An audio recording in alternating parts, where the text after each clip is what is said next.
Before being a member of parliament, what is your professional background? I am a lawyer. You're a lawyer by profession. You therefore understand the substantive laws and the procedural laws of this country. Is that a fair assessment? Yes, it is.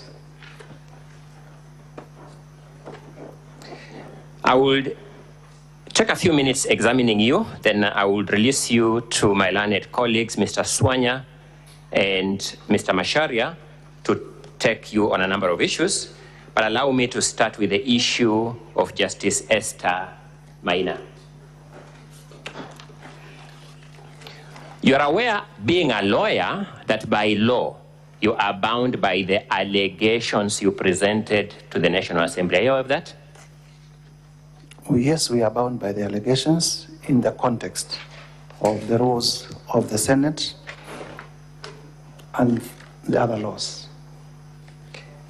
To deal with the issue of Justice Esther Maina, allow me to take you to paragraph 64A of your allegations, and that would be volume 1 of the National Assembly documents, page 32. I have it. Allegation. Yes, I am there. The allegation says that sometime in January 2024, His Excellency Rigathi Gachagua made a sensational but false allegation that Honorable Esther Maina, judge of the High Court, had engaged in corruption. He publicly said that he would present a petition for the removal of the said judge, which he has not done to date. It is your allegation that Honorable Rigathi Gachagua has not presented this petition to date, being 26th of September 2024. True or not true? This is in context. True or not true? Is it true that your claim says he has not presented that claim as at 26th? True. Do you still stand by that part of your allegation that he has not presented that complaint to the JSC to that date? I have since learned that indeed. Do you still stand by that allegation? I have since learned that indeed His Excellency Rigathi Gachagua allegation is not true. Yes? To the extent of presenting the petition, but to the extent of threatening the judge. To the extent that he will say he has not presented the allegation to the JSC to us at 26th September 2024, that allegation is not true, is it? We are in agreement, Counsel. Thank you. You therefore understand where we start from by saying it starts with falsehoods. Do you understand that? That's you saying so. As whether you understand it. You have drawn the attention of these senators to the judgment of Justice Esther Maina, haven't you? I have done so. Your intention of doing so is to have these senators draw an inference of acts of corruption on the part of His Excellency. True or not true? Is to buttress. Thank you. It's true. My allegation that Justice Maina had made a finding against the Deputy President. Did you attend the hearing of that case? I do not have to attend. It is a reported case. That's whether you in fact attended. Please answer my questions. You know the process. I did not attend.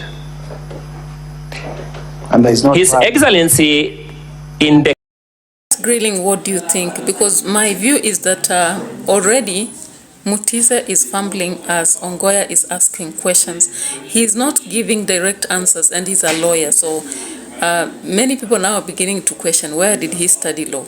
Or does he even practice it? Or who sent him here? And his look on the face of course, is indicating some sort of fear, some sort of frustration. And everybody's asking, are you sitting there because of the billions or millions you received already? You know? You know, Kenyans with all sorts of thoughts, that's what happens when you falter. And you seem to be a credible person, indicating to be in control of certain things. So let's continue watching and now see how he was actually even dealing with the English itself.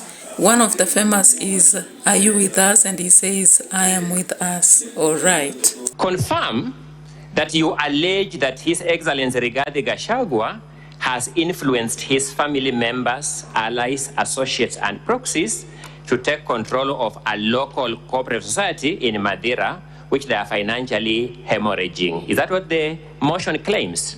It does claim so. Confirm that you have not given us the name or any evidence of that circle. Have a question on a specific allegation.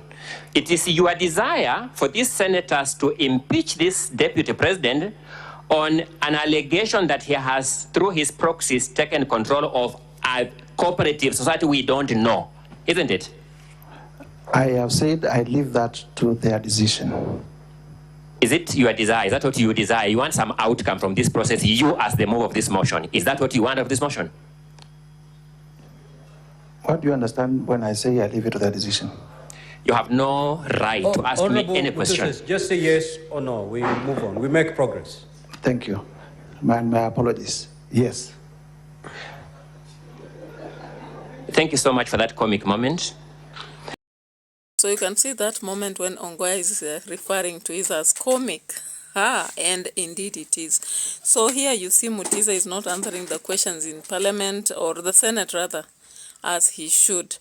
I wonder why he's coiling around and not getting straight home on the questions he's being asked.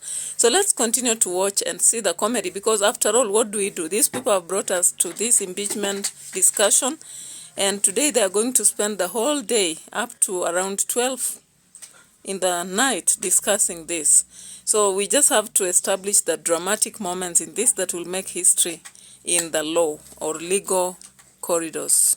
You also want this distinguished Senate to find the deputy president to have taken over the control of this unknown circle, now this is my element, through undisclosed family members. Indeed, it is my desire that the motion is upheld. Do you know the seriousness of the business that keeps us here? Very well. My apologies, I didn't get the answer. I didn't get the answer. I know. Thank you. You find this request for senators to find this deputy president guilty of taking over an undisclosed circle a serious expectation on your part? Indeed. You also find your expectation for these senators to find the deputy president to use unknown family members to take over that circle a serious expectation? Indeed. You take your work as a member of parliament seriously? Very seriously.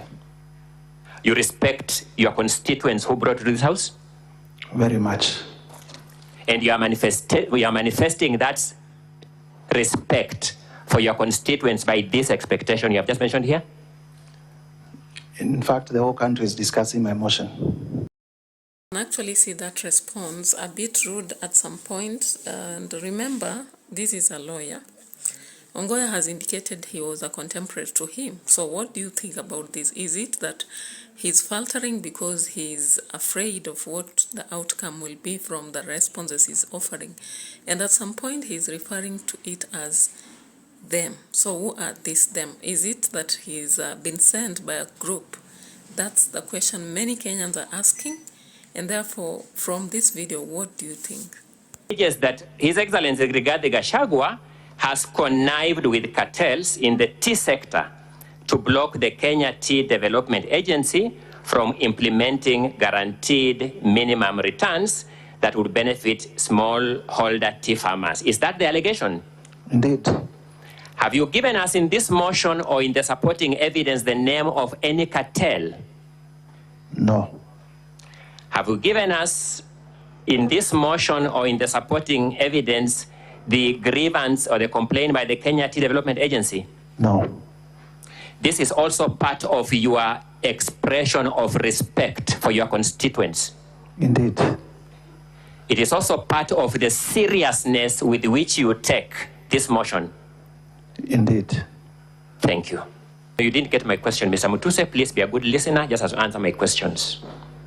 The Deputy President is saying he wants those to sit with Honorable Madong, I didn't get the name right, and those people so that they can sit and talk. Is that what he's saying? In context, yes, that's part of it. Is there anything wrong with that statement? There's nothing wrong with people sitting. The Deputy President is also saying that they had promised during the campaigns that they will not be demolishing people's structures. Is that what he's saying? Yes, he's saying that. Is there anything wrong in that promise? There is nothing wrong in that promise. As an active member of the Kenyan political space, is he lying that there was such a promise? I wouldn't know. You wouldn't know. Let's proceed. Tumekubaliana. Wananchi. Let's stop there. The Deputy President is saying, let us not have war with the Wananchi. Do you find anything offensive in that statement? There is nothing offensive. Thank you. A Deputy President from calling for empathy at a press conference? The law is that you raise all those issues in cabinet. Which law prohibits a Deputy President from calling for empathy at a press conference? There is no law that prohibits a deputy. Thank you so much. Let's make progress with the playing of the video. If people must move, let there be an engagement. Thank you so much. What is wrong with that statement? If people must move, let there be an engagement. What is wrong with it? There is nothing wrong with having engagement. Thank you. You are a lawyer, you said? Yes. You know the principle of public participation? Indeed. It's actually what the Deputy President is addressing. The Deputy President is saying, let's have an engagement. That is consistent with the constitutional principle of public participation. True or not true? Well, first part of actually saying he is in agreement with the allegations is placed before the Senate. And then later on now we have things that are being to be proved. Maybe does he know the aspect of wealth, the quantity? So, and he seemed not to know. So it was like he is not the one actually standing with this. And sometimes when he was told to open pages, he had to go forth and check when some of the things were supposed just to be stated without checking. So our question is, where are we? And actually, who is he representing? Now, today we are waiting for the final say from the Senate, though as I finish this video, the VP is indicated to be sick, and the Senate is focused on actually ticking with the clock, indicating that we have no time. So is it possible that they are going to impeach or go on with the motion whether he's in or not and vote? Because one of them has alleged that sometimes you can keep quiet and not talk in such a situation. So it's not necessary that the VP speaks. And some people are asking, is it a trick that he goes to hospital, then the process is moved to another day, or what actually is happening? So let's continue watching the part of figures and the humorous aspect. So I know even after this process is over, people will not forget about Mutise Mwangi. He has made a history in looking like he doesn't know the law very well, and he's faltering with what to say, and possibly he's a messenger. So would we believe in what Martha Karua, or was it Martha Karua? Just Martha Karua said somewhere that this motion is someone else. So we'll also watch that video later. His Excellency Rigathi Gachagua has persistently undermined, demeaned, and committed insubordination instead of assisting the President. Honorable Mutise, has the President of the Republic of Kenya complained to you that is being undermined by his deputy? No. Deputy President have another supervisor in the structure of government other than the President? The people of Kenya and Parliament. People of Kenya complained to you that the Deputy President is undermining the President? Many of them. Have you presented before this court, this Senate, those complaints by the people of Kenya to you? I am their representative. Have you presented them, the complaints, the emails, the letters, the messages? You have given us screenshots here. Have you given them to this Senate that the DP is undermining the President? That I don't